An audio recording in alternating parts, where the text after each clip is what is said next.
You are listening to Crazy Karen HOA. She said hearing, and I said show me the rule. Karen screamed that if I spoke to the contractor again she would call it interference. She stood on the cracked driveway with her bundle of zip ties raised like a weapon, her white blazer catching the sharp Fairbanks midday light. You are about to get fined for this, she shouted, jabbing a finger toward the section of rotted fence I had just pulled down. I held the survey map packet in one hand and my work gloves in the other, keeping my voice level.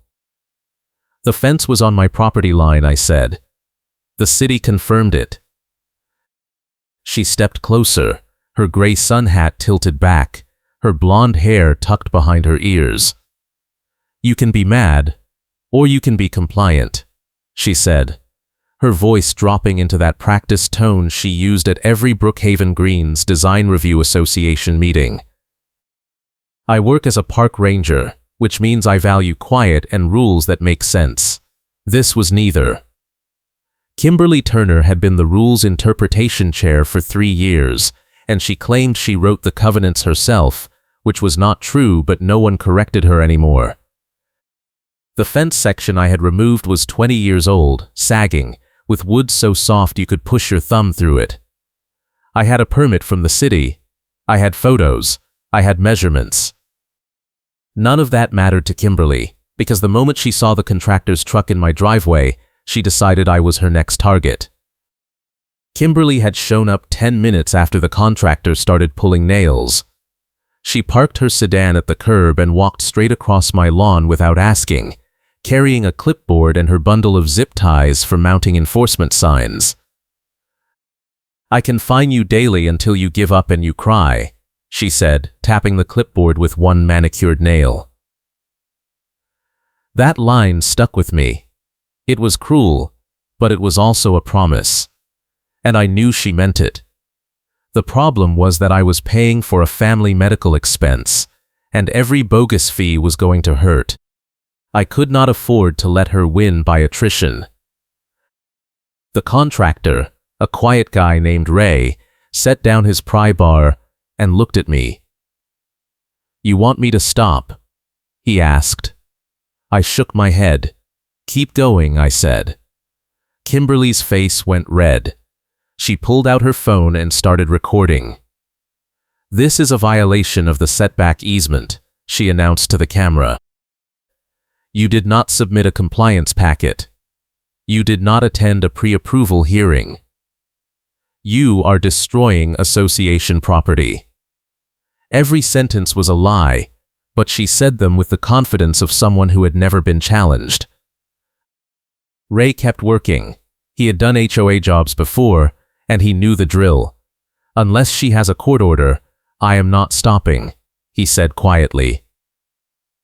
Kimberly turned on him. I will report you to the licensing board, she said. I will file a complaint with the city. I will make sure you never work in this neighborhood again. Ray did not look up. He just kept pulling nails, one by one, and stacking the rotted boards in a neat pile. I stood between them, holding the survey packet like a shield. The packet had everything I needed: the original property survey from when I bought the house, the city permit with the approval date, photos of the fence from 3 angles, and a letter from the city zoning office confirming the setback was legal. I had not shown it to Kimberly yet, because I knew she would find a way to dismiss it or claim it was incomplete. The twist was coming, but I did not know it yet. All I knew was that Kimberly had escalated faster than I expected, and I needed to stay calm and document everything. I pulled out my phone and started recording too. She noticed immediately. You cannot record me without my consent, she said. I smiled. Alaska is a one-party consent state, I said. You are on my property. I can record whatever I want. Her mouth opened and closed. For a second, she had nothing to say. Then she turned and walked back to her car, but not before she shouted over her shoulder that I would receive a formal notice within 24 hours. The notice arrived the next morning. It was taped to my front door, printed on Brookhaven Green's letterhead, and it accused me of unauthorized construction, failure to submit a design review application, violation of the fence height ordinance, and interference with association infrastructure. The fine was $500, with an additional $100 per day until compliance was achieved. The notice also included a deadline. I had 72 hours to remove all materials, restore the fence to its original condition, and submit a formal apology to the board. If I did not comply, the association would place a lien on my property and pursue collections. I read the notice 3 times. None of it made sense. The fence was on my property. The city had approved the repair. The height was legal. The design review application was not required for a repair, only for new construction. But Kimberly did not care about any of that. She was creating a paper trail, and she was doing it fast. I called the management company that handled Brookhaven Greens. A board receptionist told me that all disputes had to be filed through the online portal, and the portal was currently down for maintenance. When would it be back up? I asked. She did not know. Could I file a dispute in person? No.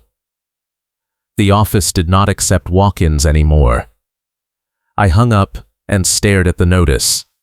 This was the tactic. Kimberly was claiming I missed deadlines they never communicated, then blaming the portal when I tried to respond. I acted like I was backing down, because timing was the whole weapon. I called Ray and told him to pause the work for a few days. I did not explain why. I just said I needed to handle some paperwork. He understood. He had seen this before. Then I called an attorney who specialized in HOA disputes. Her name was Monica, and she had handled 3 cases in Fairbanks in the past year. She listened to my story, asked a few questions, and then gave me the advice I needed. You need a timeline, she said. Every notice, every email, every conversation. Dates, times, witnesses. If they are lying about deadlines, you need to prove it. If they are inventing rules, you need the covenant language. If they are threatening collections, you need to show the dispute is active and unresolved. I took notes. She also told me that the management company was required to provide records within 10 business days of a written request, and if they refused, that was a violation of Alaska HOA law. I thanked her and started building the timeline. The timeline took 2 days. I pulled every email I had ever received from Brookhaven Greens. I printed the permit from the city. I downloaded the original covenant documents from the county website. I found the receipt for the contractor deposit. I took screenshots of the broken portal with the error message. I wrote down the date and time of every conversation with Kimberly, every threat, every accusation. When I was done, I had a packet that was 23 pages long, and it told a clear story. I had followed every rule, submitted every required document, and received explicit approval from the city. The association had never communicated a deadline, never held a hearing, and never provided a written standard for fence repairs. The fine was invented, and the collections threat was illegal. The small collapsible step stool became my signature prop. I had bought it to inspect the fence height because Kimberly kept claiming the new fence would exceed the covenant limit. The limit was 6 feet. The new fence was going to be 5 feet 10 inches. I knew that because I measured it 3 times with Ray, and I had photos to prove it. But Kimberly did not care about measurements. She cared about control. The step stool showed up again the next week, when she appeared in my yard unannounced and climbed onto it to measure the fence posts Ray had installed. She had a tape measure and a level, and she made a big show of checking every angle. I watched from the porch. she was performing for an invisible audience, and I let her. I knew the posts were legal. I knew the height was legal. I knew she was wasting her time, but I also knew she was creating more evidence for me. The escalation kicked into high gear after that. The brand new fine appeared out of thin air with no vote. It was another $500, this time for failure to attend a mandatory design review hearing that had never been scheduled. I checked the portal again. Still down. I called the management company again. Same receptionist, same script. I emailed Kimberly directly and asked for the hearing date and location. She replied within an hour. The hearing was last Thursday at 6 p.m. at the clubhouse, she wrote. You were notified via the portal.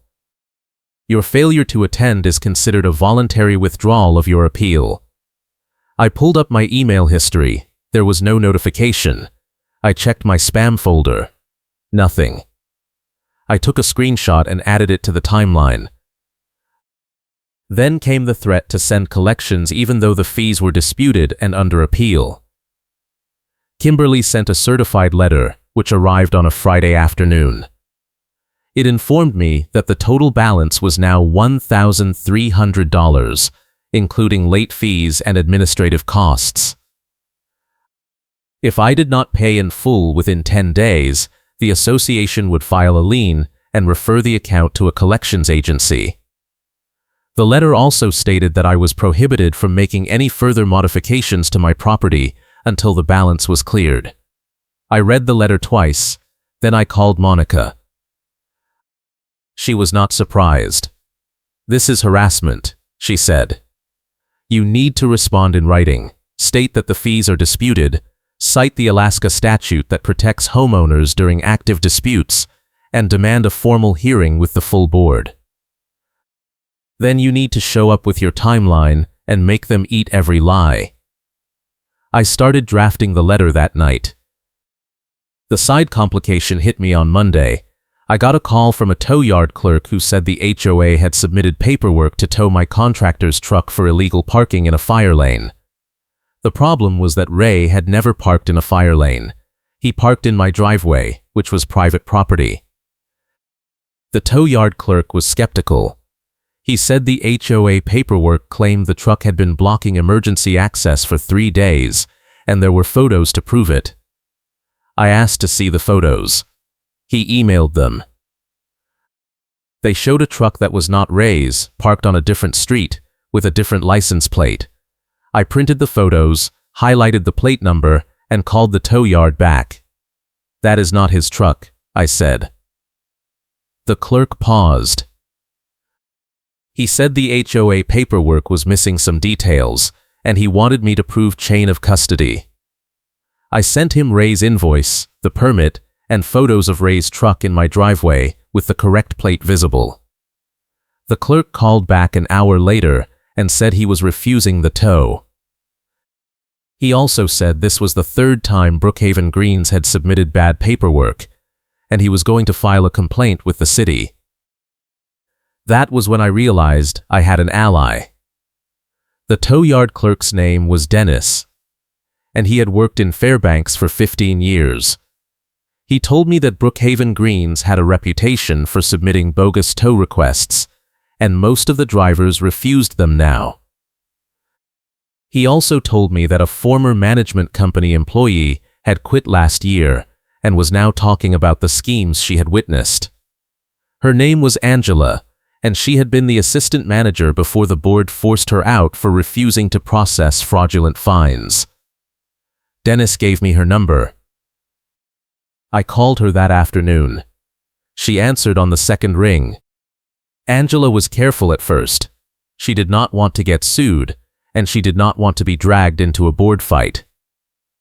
But when I told her about the timeline, the missing hearing, the portal blackout, and the tow attempt, she started talking. She told me that Kimberly had a target list.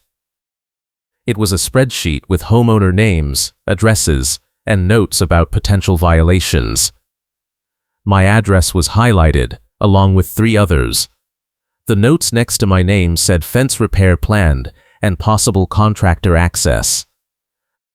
Angela had seen the spreadsheet during a board meeting 6 months ago, before I had even decided to fix the fence.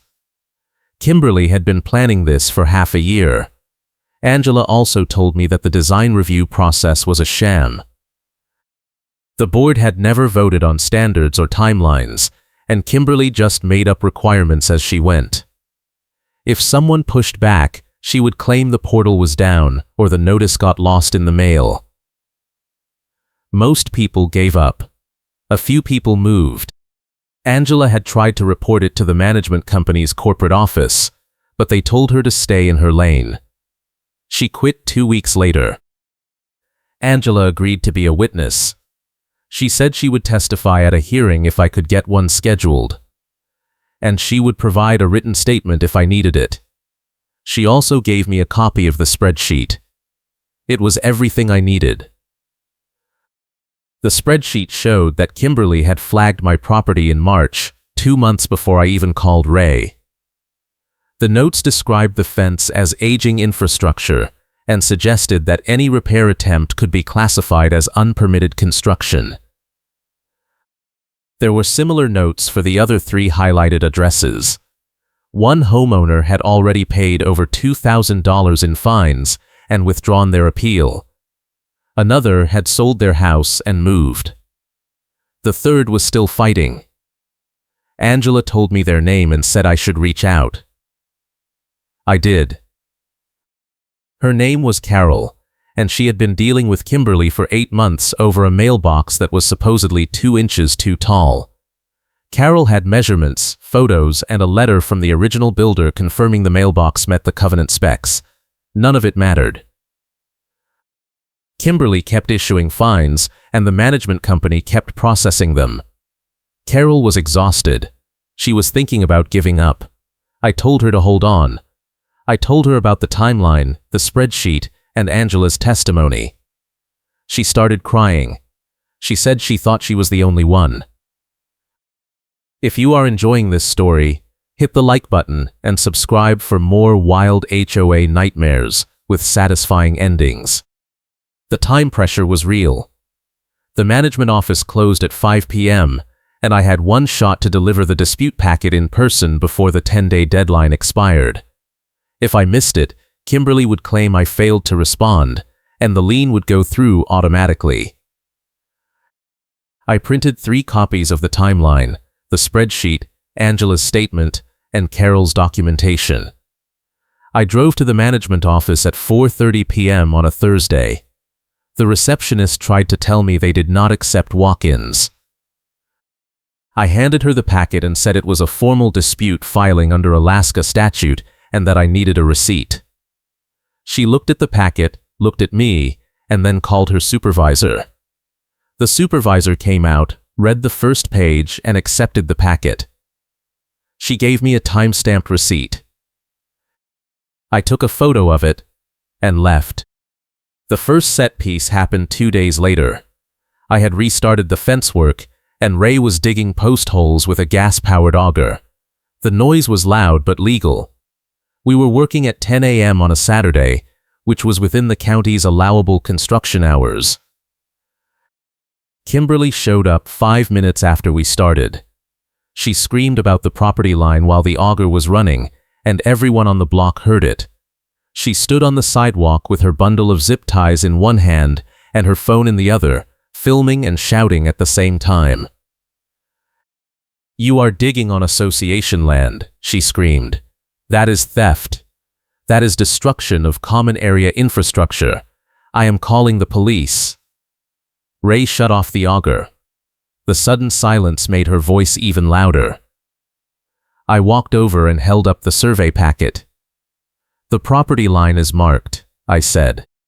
"These stakes are from the city surveyor." She swatted the packet out of my hand. The papers scattered across the lawn. A passerby holding up a phone with the screen turned away stopped to watch. Kimberly did not notice or did not care. She stepped over the property line and stood next to the hole Ray had just dug. "This is 6 inches over," she shouted. You are stealing my land." Ray picked up the papers and handed them back to me. Then he pulled out his own copy of the survey and unfolded it. He pointed to the iron stakes the surveyor had placed, which were clearly visible in the grass. "The line is right there," he said. "We are 3 feet inside the property boundary." Kimberly ignored him. She turned to the passerby and raised her voice even louder. "You are all witnessing this," she announced. "This man is stealing from the association. He is violating covenants. He is committing fraud." The passerby lowered their phone and walked away.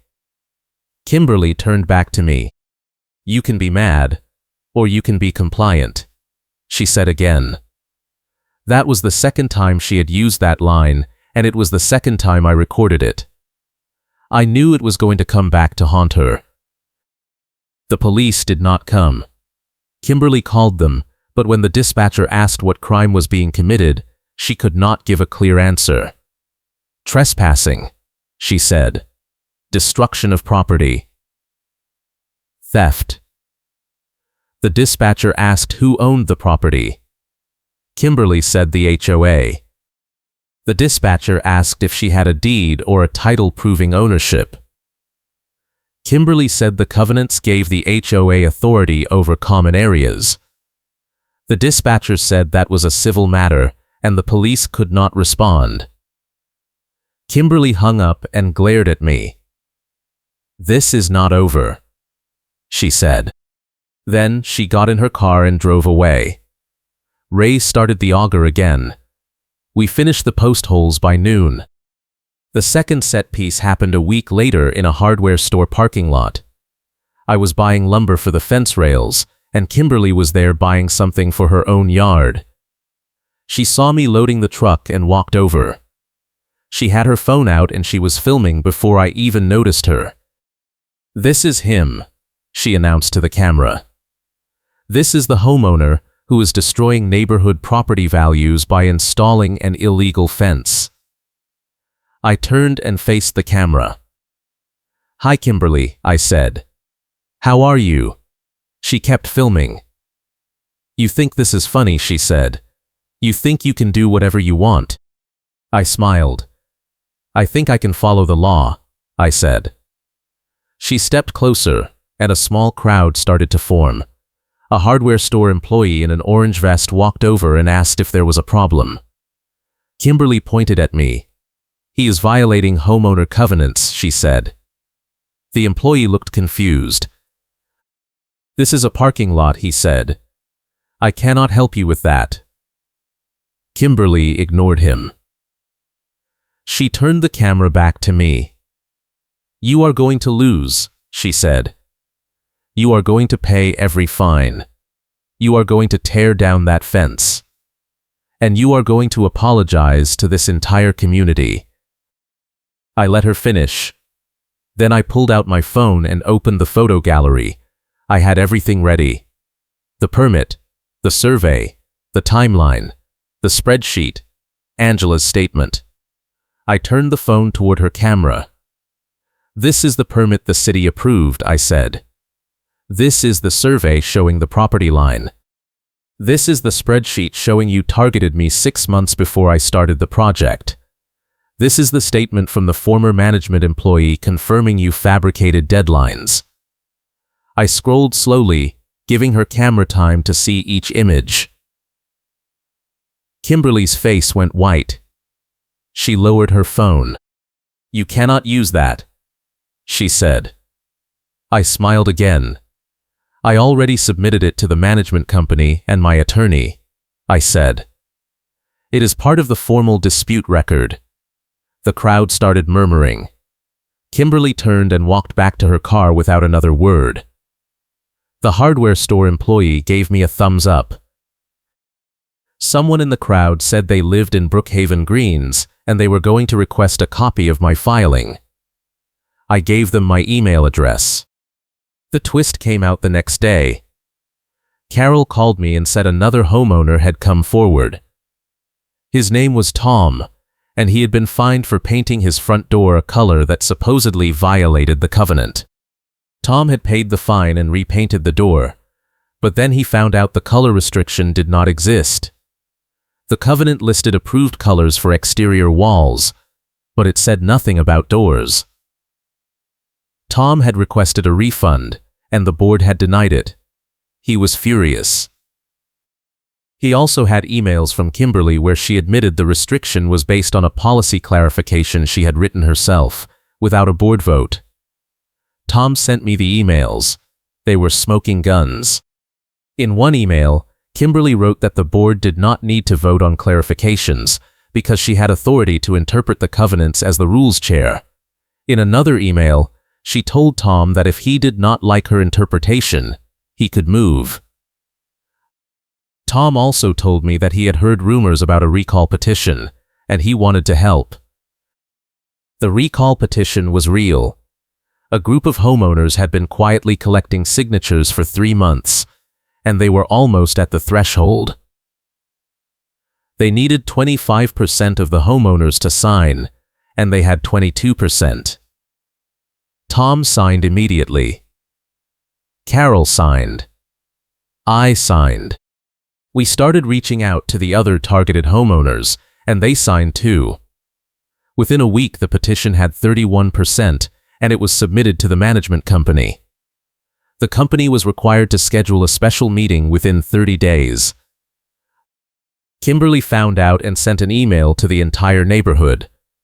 The email was unhinged. She accused the petition organizers of harassment, defamation, and conspiracy. She said the recall was illegal and would be blocked by the board. She said anyone who attended the meeting would be subject to fines for disruptive behavior. The email backfired. 10 more homeowners signed the petition. The management company scheduled the meeting for the shared mailbox cluster, where neighbors gathered and whispered while watching, because the clubhouse was suddenly unavailable. I spent the week before the meeting preparing. I printed the full timeline packet including the spreadsheet, the emails, Angela's statement, the tow yard incident, and Carol's documentation.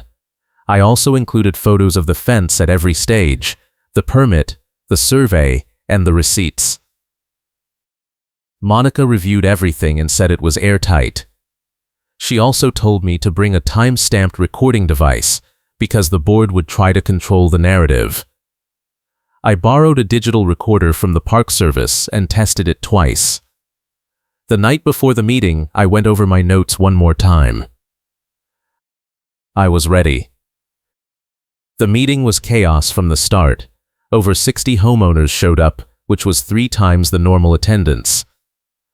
The board sat at a folding table with Kimberly in the center, flanked by 2 other members who looked like they wanted to be anywhere else. The management company representative stood off to the side with a laptop. Kimberly called the meeting to order and immediately tried to dismiss the recall petition. She claimed it was procedurally invalid because the signatures had not been notarized. Monica stood up and cited the Alaska statute that said notarization was not required for HOA petitions. Kimberly's face turned red. She moved on. She said the board would address the petition after the regular business, which included reviewing outstanding fines and compliance actions. She started reading from a list. My name was third. Kimberly read the charges. Unauthorized construction, failure to attend a mandatory hearing, violation of setback easements, interference with association infrastructure, total fines $1,300. I stood up. I requested permission to respond. Kimberly said I had 3 minutes. I walked to the front and placed the timeline packet on the table. I did not raise my voice. I just started walking through the facts. I showed the permit. I showed the survey. I showed the email record proving no hearing had been scheduled. I showed the portal screenshots proving the system was down. I showed Angela's statement confirming the target list. I showed the spreadsheet with my address highlighted 6 months before the project started. I showed the emails where Kimberly admitted she wrote policy clarifications without a board vote. I showed the tow yard incident where the paperwork was fraudulent. I finished by quoting Kimberly's own words. "I can fine you daily until you give up and you cry," I said. "That is what you told me. That is harassment, not enforcement." The crowd erupted. Homeowners started shouting questions at the board. Why was the portal down for 3 months? Why were there no public hearings? Why were fines being issued without votes? Why was the rules chair allowed to invent policies? The 2 board members beside Kimberly looked at each other, and then looked at the management company representative. He was typing frantically on his laptop. Kimberly tried to regain control. She said the accusations were false and defamatory. She said I was twisting the facts. She said the board had full authority to enforce covenants. Monica stood up again. She said the board had violated Alaska HOA law by failing to provide notice, failing to hold hearings, and threatening collections during an active dispute. She said every fine issued under those conditions was void, and the homeowners had grounds for a class action lawsuit. The management company representative closed his laptop and stood up.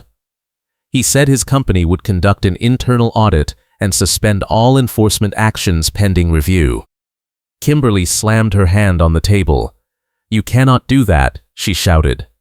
The representative said, "He just did." The funny karma beat came next. Carol stood up and asked if the board had ever voted on Kimberly's favorite fee, the administrative cost surcharge that appeared on every fine notice. Kimberly said it was a standard fee approved in the budget.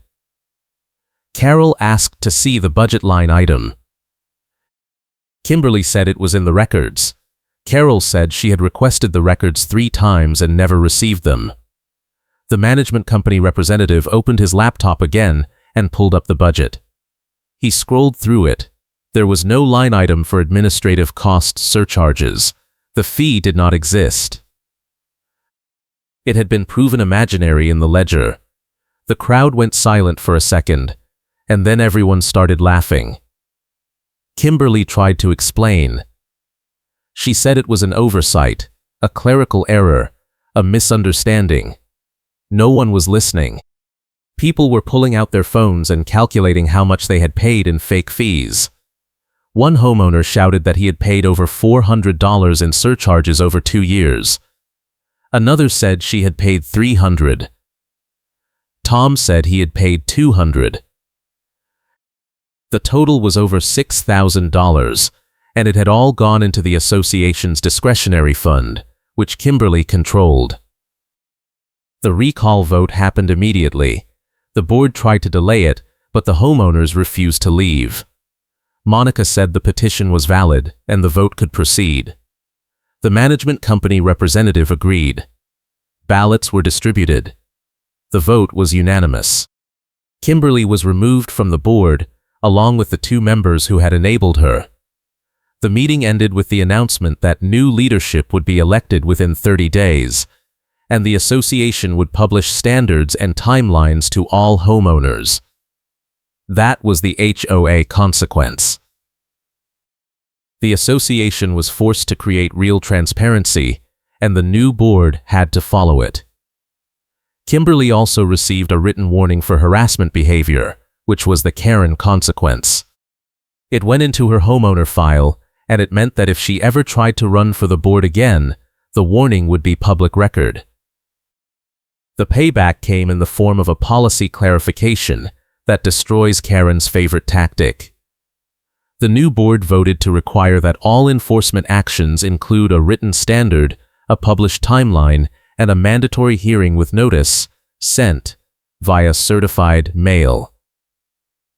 No more phantom deadlines. No more portal blackouts. No more invented fees. The board also voted to refund all administrative cost surcharges issued in the past 2 years, which meant everyone who had paid got their money back. Kimberly's discretionary fund was audited, and the money was returned to the homeowners. The total refund was $6,200. I got $450 back. Carol got $375. Tom got $225. It was not a fortune, but it was justice. The fence was finished 3 weeks later. Ray installed the rails, the pickets, and the gate. The final height was 5 feet 10 inches, exactly as planned. The city inspector came out and signed off on the permit. I took a photo of the inspection sticker and sent it to Monica. She sent it to the management company with a formal notice that all fines were void and all threats were withdrawn. The company agreed. They also terminated their contract with Brookhaven Greens and recommended that the new board hire a different firm. The new board did. The new management company was smaller, local, and actually responsive. They answered emails. They posted meeting agendas. They published the budget. It was not perfect, but it was better. Kimberly moved out 6 months later. She sold her house and left Fairbanks. No one knew where she went, and no one asked. The neighborhood was quieter without her. Carol finished her mailbox fight and won. Tom repainted his door the original color and got a formal apology from the new board. Angela got a job with the new management company as a compliance coordinator, and she made sure no one else got targeted the way I had been. Dennis, the tow yard clerk, sent me a thank you email. He said the city had started investigating HOA tow requests, and 3 other associations had been flagged for submitting fraudulent paperwork. Brookhaven Greens was one of them. I kept the timeline packet in a file cabinet just in case. I also kept the spreadsheet, the emails, and the recordings. Monica told me to hold on to everything for at least 7 years, because sometimes these things flare up again. I hoped they would not. I just wanted to live in my house, fix my fence, and not have to fight every time I picked up a hammer. The new board seemed to understand that. They repealed half the enforcement policies Kimberly had written, and they rewrote the design review process to make it clear and fair. The neighborhood started to feel like a neighborhood again, instead of a compliance zone. The small collapsible step stool is still in my garage. I see it every time I grab a tool, and it reminds me of how ridiculous the whole fight was. Kimberly had measured the fence posts 3 times with that step stool, and every time she was wrong. The posts were legal. The height was legal. The setback was legal. But she kept climbing up there and taking measurements because she needed to find something, anything, that would justify the fines. She never did. The fence stood, the fines were voided, and the board was replaced. It was the ending I needed, even if it took longer than I wanted. I see Carol and Tom around the neighborhood now. We wave. We talk about normal things, like the weather and the upcoming block party. We do not talk about Kimberly or the recall or the fight. We do not need to. We won, and that is enough. The new board sends out a monthly newsletter, and it includes a section called Standards and Timelines where they list every enforcement action, every deadline, and every hearing date. It is posted online, mailed to every homeowner, and available at the management office. It is the transparency we fought for, and it works. No one has been targeted since the new board took over. No one has been fined for imaginary violations. No one has been threatened with collections during an active dispute. The system is not perfect, but it is fair, and that is what matters. I appreciate you taking the time to listen.